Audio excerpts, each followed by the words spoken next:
Hello and welcome back to One Hive TV. I'm your host T. Wells. I appreciate you for joining us. Today we'll take a look at an awesome NFT PFP project that is giving the majority of their proceeds to charity and to support public goods. None other than Rainbow Rolls. I had a chance to sit down with project manager Chair recently to learn a little bit more about the project. Okay, so to get started, Chair, why don't you tell us a little about the background here? My understanding is the genesis of Rainbow Rolls goes back to maybe MCon or perhaps earlier than that? It was slightly before MCon that the inception happened, but sort of correlated with it a lot in our original mint date. We wanted to coincide with MCon, which didn't end up happening. But probably for the better, because we were able to expand on the idea a lot more. And so Rainbow Rolls is the first drop from NFTP, or non-fungible toilet paper. And the idea came from Josh. The idea is we've seen a lot of cash grab projects throughout this NFT boom, and every PFP, there's many new PFP projects every day. And it's pretty obvious what's happening as far as feels a lot like 2017 ICO era. It's like everyone's doing it. Hey, we're doing an ICO. Hey. So to make light of that and try to do as much good as we can, we are dropping toilet paper, non-fungible toilet paper, for the people, and using it to contribute to public goods via Gitcoin and Giveth, and to wipe away medical debt through RIP medical debt, to buy up people's medical debt directly and pay it off.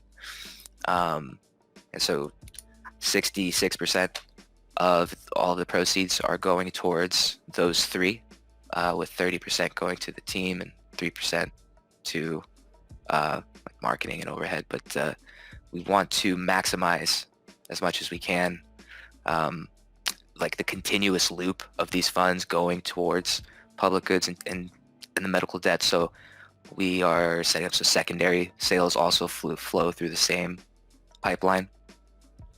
Yeah, I mean, the idea of creating this sort of self-perpetuating source of funding for charity and public goods is, I think that's about as good as it gets, right?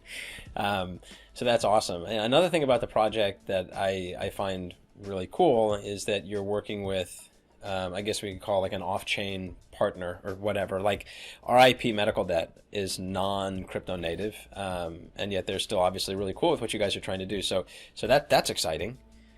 And yeah, so for RIP medical debt, they have been very supportive, like amazingly supportive, since we've reached out with them. Well, that's awesome.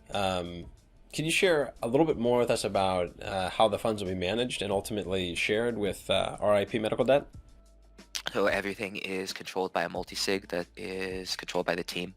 And with RIP medical debt, we will set up an Ethereum address for them, which will streamline things directly. We'll be sending transactions from the multi-sig. Awesome, awesome. So people are going to come to nftp.fun and they're going to mint themselves an NFT, and they're going to know that the ETH that they've spent to mint it is going to go to help relieve medical debt. It's going to go to support charitable organizations like Giveth. If you haven't seen our video on the Give economy released last week, check in the upper right-hand corner of the screen. It's going to go to support Gitcoin grants and all this awesome stuff, and they're going to get this super fantastic, amazingly cute NFT. Right? And this artwork is awesome, man. I love it. Like, can you tell us a little more about the artist, or sort of where the art came from here? The artwork is done by an anon artist I can't say much about. And the reason being is they have a very corporate gig.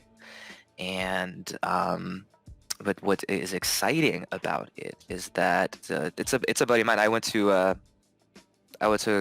creative arts school in high school. It's an old an old contact of mine, and it's their introduction into the Web3 space.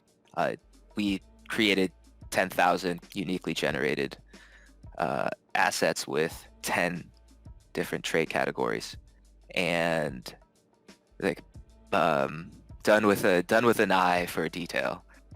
Oh, no doubt, dude, no doubt. Yeah, the artwork is just fire.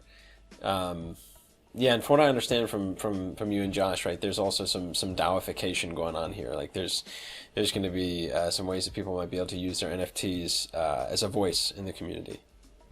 So the multisig will owns the contract, and so royalties and all funds will be controlled of that. So essentially, the DAO and the NFTP DAO will be able to people will be able to signal through. We're still working on the mechanism, but holding a rainbow roll, or let's say holding a certain number of rainbow rolls, will allow you to signal, where you want the Giveth and Gitcoin funds to be routed to.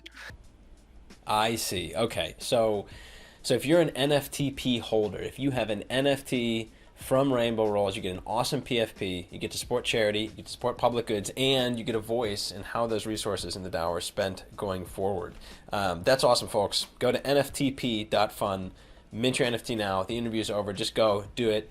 You'll be glad that you did. Chairman, I really appreciate you joining us. We're going to have to get you on to talk more about the governance aspect of things in the future. I know they're still taking shape, but thanks for joining us, man. Be good, dude. See ya. So thanks for tuning in. I want to let you know we'll be taking a look at a number of awesome NFT projects in the coming weeks. Got a lot of cool stuff here on the y.at chain already. We got the punks, we got the tigers.